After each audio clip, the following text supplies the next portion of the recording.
Second year physical chemistry की playlist में जो है वो मिल जाएगा। आज हम जो है वो फिजिकल केमिस्ट्री का सेकेंड यूनिट स्टार्ट करने जा रहे हैं, जिसमें पहला टॉपिक हमारा होगा सेकेंड लॉ ऑफ थर्मोडायनेमिक्स।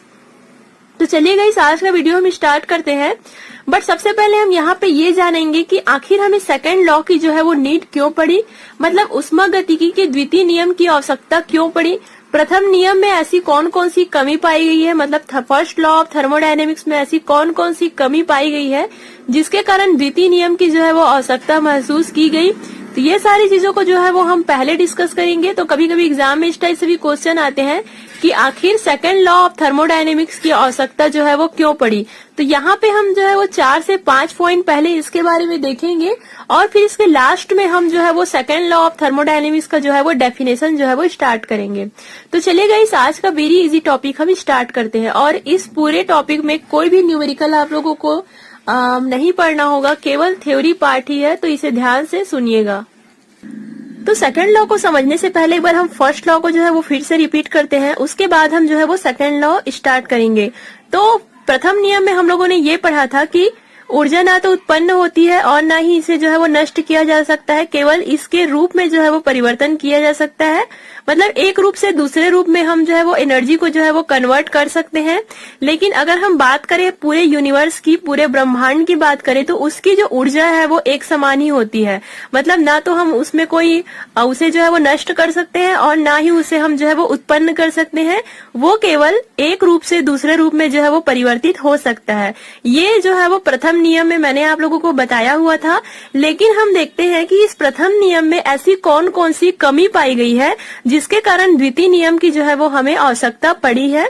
तो सबसे पहला पॉइंट यहाँ पे लिखा है, ऊष्मागतिकी की प्रथम नियम तंत्र द्वारा अवशोषित ऊष्मा तथा किए गए कार्य में जो है वो संबंध बताता है। मतलब इसमें ये कहा जा रहा है कि किसी भी सिस्टम में कितना हीट जो है वो एब्जॉर्ब हो रहा है, कोई भी सिस्टम जो है वो कितना उष्मा को जो है वो अपने अंदर अवशोषित कर रहा है और उसमें कितना कार्य किया गया है, मतलब उसमें कितना, उस सिस्टम पर कितना वर्क किया गया है। इन दोनों के बीच जो है वो रिलेशन बताता है तो उष्मागतिकी का प्रथम नियम। मतलब फर्स्ट लॉ में हम ये पढ़े थे कि कोई भी जो सिस्टम है उसमें कितना वर्क हो रहा है, वो कितना एनर्जी को जो है वो अपने अंदर एब्जॉर्ब कर रहा है, ये सारी चीजों को हम लोगों ने फर्स्ट लॉ में जो है वो देखा था। लेकिन यह नियम उष्मा प्रवाह की दिशा बताने में असमर्थ है। लेकिन जो फर्स्ट लॉ ऑफ थर्मोडायनेमिक्स है वो ये बताने में असफल रहा कि जो उष्मा का प्रवाह हो रहा है, मतलब जो उष्मा का जो भी प्रवाह हो रहा है वो उसकी दिशा जो है वो कौन सी है, वो कौन से डायरेक्शन में जो है वो उष्मा का प्रवाह हो रहा है, ये उसमें सबसे बड़ी जो है वो कमी पाया गया था। लेकिन हम उष्मागतिकी के द्वितीय नियम में इस कमी को जो है वो पूरा करेंगे। यहाँ आपके सेकेंड लॉ ऑफ थर्मोडायनेमिक्स में हम ये सारी चीजें जो है वो समझेंगे कि जो उष्मा का प्रवाह है, मतलब जो हीट जो फ्लो हो रहा है किसी सिस्टम में, उसकी दिशा कौन से है, मतलब कहाँ से कहाँ वो हीट जो है वो फ्लो हो रहा है। इन सारी चीजों को हम जो है वो सेकेंड लॉ ऑफ थर्मोडायनेमिक्स में जो है वो पढ़ेंगे। तो सबसे पहला आप लोगों को यही लिखना है कि जो थर्मोडायनेमिक्स का जो फर्स्ट लॉ था उसमें हम लोगों ने वर्क और एनर्जी के बीच जो भी रिलेशन था वो तो हम लोग जो है वो समझ चुके थे। लेकिन जो थर्मोडायनेमिक्स का जो फर्स्ट लॉ था ये बताने में अनसक्सेसफुल रहा कि जो भी उस सिस्टम में जो भी हीट जो है वो प्रवाहित हो रहा है, हीट जो फ्लो हो रहा है, उष्मा जो प्रवाह हो रहा है, उसकी दिशा जो है वो कौन सी है, मतलब किस डायरेक्शन से किस डायरेक्शन में जो है वो उष्मा का प्रवाह हो रहा है। ये नियम को बताने में प्रथम नियम जो है वो असफल रहा, इसलिए हमें जो है वो सेकेंड लॉ ऑफ थर्मोडायनेमिक्स की जो है वो आवश्यकता पड़ी। तो पहला पॉइंट आप लोगों को समझ आया।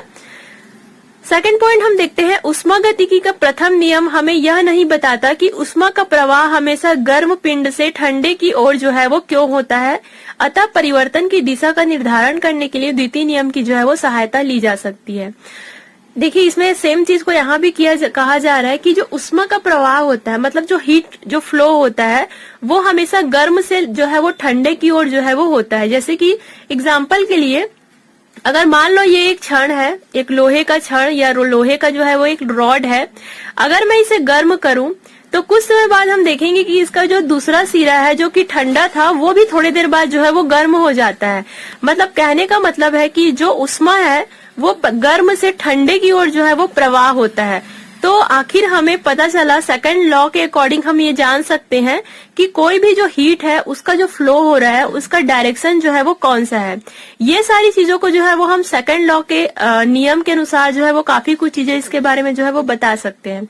लेकिन जो उष्मागतिकी का प्रथम नियम था, फर्स्ट लॉ ऑफ थर्मोडायनेमिक्स है, उसमें इन चीजों के बारे में कोई भी डिस्कशन जो है वो नहीं किया गया है। उसमें बस ये बताया गया है कि ऊर्जा जो है वो एक रूप से जो है वो दूसरे रूप में जो है वो परिवर्तित होती है। मतलब अगर हमारे पास लाइट है तो उसे हम जो है वो इलेक्ट्रिक फॉर्म में जो है वो चेंज कर सकते हैं। केवल इन्हीं सब चीजों के बारे में फर्स्ट लॉ में जो है वो बताया गया है। लेकिन सेकंड लॉ में ये भी हमें जानने को मिलेगा कि जो भी हीट फ्लो हो रहा है उसका डायरेक्शन कौन से है, कैसे वो गर्म चीजों से जो है वो ठंडी चीजों की ओर जो है वो उष्मा का प्रवाह हो रहा है, उसका नियम क्या है। ये सारी चीजों को जो है वो सेकंड लॉ में आप लोगों को पढ़ने को मिलेगा। तो दोनों पॉइंट आई होप आप लोगों को जो है वो समझ आया होगा। अब हम देखते हैं third number. First law of thermodynamics से यह पता नहीं लगता कि कोई प्रक्रम स्वतः संपन्न होगा या नहीं। थर्मोडायनेमिक्स का जो फर्स्ट लॉ है उसमें इसके बारे में जो है वो कोई भी डिस्कशन नहीं हुआ है कि कोई भी प्रोसेस जो है वो मतलब किस प्रकार से जो है वो हो रहा है।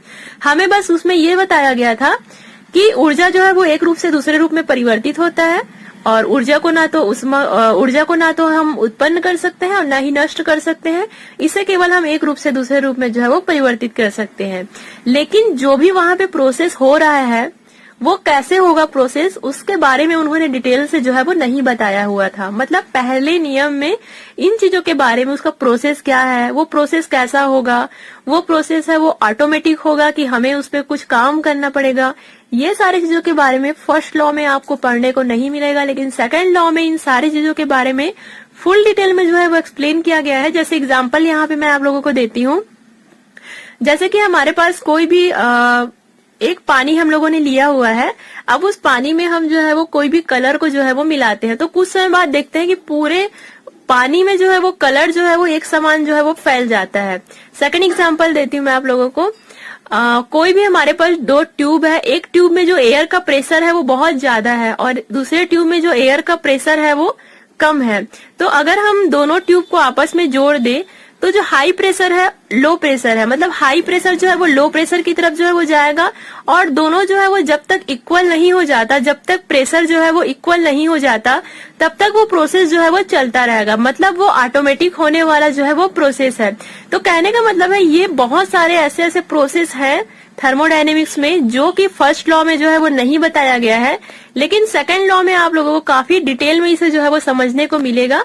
तो ये सारी चीजों को जो है वो एक्सप्लेन करने के लिए सेकंड लॉ ऑफ थर्मोडायनेमिक्स का जो है वो इसे जो है वो बनाया गया। तो बाकी यही चीज हम जो देखते हैं कि फर्स्ट लॉ में ऐसी कौन कौन सी कमी रह गई थी जो कि सेकंड लॉ में जो है वो पूरा होगा। लास्ट में हम देखते हैं उष्मागतिकी के प्रथम नियमानुसार ऊर्जा को एक रूप से दूसरे रूप में पूर्णतः परिवर्तित किया जा सकता है। तो जैसा कि हम फर्स्ट लॉ ऑफ थर्मोडायनेमिक्स में पढ़े थे कि एनर्जी को हम जो है वो एक रूप से दूसरे रूप में जो है वो परिवर्तित कर सकते हैं, परंतु प्रायोगिक तथ्यों के अनुसार उष्मा ऊर्जा को कार्य में पूर्णतः परिवर्तित नहीं किया जा सकता। उन्होंने ये बताया था कि जो एनर्जी है उसे हम एक रूप से दूसरे रूप में जो है वो चेंज कर सकते हैं, लेकिन अगर हम हीट को वर्क में कन्वर्ट करें, अगर हम उष्मा को कार्य में, उष्मा ऊर्जा को अगर हम कार्य ऊर्जा में जो है वो अगर कन्वर्ट करना चाहे, परिवर्तित करना चाहे तो नहीं होगा। जैसे कि अगर आप दोनों हाथों को अच्छे से रब कीजिए, इतना रब कीजिए कि आपके दोनों हथेली जो है वो गर्म हो जाए। तो यहाँ पे क्या हो रहा है, हम कोई काम कर रहे हैं, हम दोनों हथेली को आपस में जो है वो रगड़ रहे हैं, मतलब वहां पे कुछ वर्क हो रहा है। वर्क होने के बाद वो जो हमारा हथेली है वो गर्म हो जाता है, मतलब यहाँ पे कार्य जो है वो उष्मा में जो है वो परिवर्तित हो गया। लेकिन क्या आप फिर से उष्मा को कार्य में परिवर्तित कर सकोगे? मतलब अगर आप दोनों हाथ को लेकर मोमबत्ती के पास जाओ और जलाओ और फिर से वहां पे मतलब रिटर्न में उसके बदले चाहो कि फिर से वहां पे कुछ काम हो जाए, तो ये इम्पॉसिबल है, मतलब ये जो है वो पॉसिबल नहीं है। तो कहने का मतलब है कि फर्स्ट लॉ ऑफ थर्मोडायनेमिक्स में ऐसी बहुत सारी कुछ गलतियां भी पाई गई है जो कि सेकंड लॉ ऑफ थर्मोडायनेमिक्स में इसे जो है वो क्लियर किया गया है। मतलब हम हर प्रकार की एनर्जी को जो है वो एकदम से हर टाइप में जो है वो चेंज नहीं कर सकते। तो इसे इसमें जो है वो यही कहा गया है कि उष्मा ऊर्जा को, जो हीट है, उसे फिर से वर्क में जो है वो कन्वर्ट नहीं किया जा सकता। उष्मा ऊर्जा का कुछ भाग ही कार्य में जो है वो परिवर्तित हो सकता है, क्योंकि देखिए उष्मा अगर हीट हो रहा है तो वहां से कुछ चीज जो है वो रिलीज होगा। अगर हम किसी चीज को जला रहे हैं तो कुछ धुआं मतलब वहां से निकलेगा, कुछ चीज जो है वो रिलीज हो जाएगा। तो कहने का मतलब है कि हम इसे पूरे रूप में जो है वो वर्क में जो है वो चेंज नहीं कर सकते, जिसकी गणना द्वितीय नियम की सहायता से जो है वो की जा सकती है। तो ये तो हुआ गाइस, जिसमें हम ये देखते हैं 4 पॉइंट कि हमें जो है वो सेकंड लॉ ऑफ थर्मोडायनेमिक्स की नीड जो है वो क्यों पड़ी, क्या क्या ऐसी फर्स्ट लॉ ऑफ थर्मोडायनेमिक्स में जो है वो गलतियां पाई गई थी या फिर कमी पाई गई थी, जिसे पूरा करने के लिए सेकंड लॉ ऑफ थर्मोडायनेमिक्स की जो है वो आवश्यकता हमें पड़ी। तो इतना तो आप लोगों को क्लियर हो गया होगा। तो चलिए अब हम सेकंड लॉ ऑफ थर्मोडायनेमिक्स जो है वो स्टार्ट करते हैं। ये जिसको लिखा गया है कि प्रथम नियम की कमियों को पूरा करने के लिए द्वितीय नियम की जो है वो उत्पत्ति हुई है।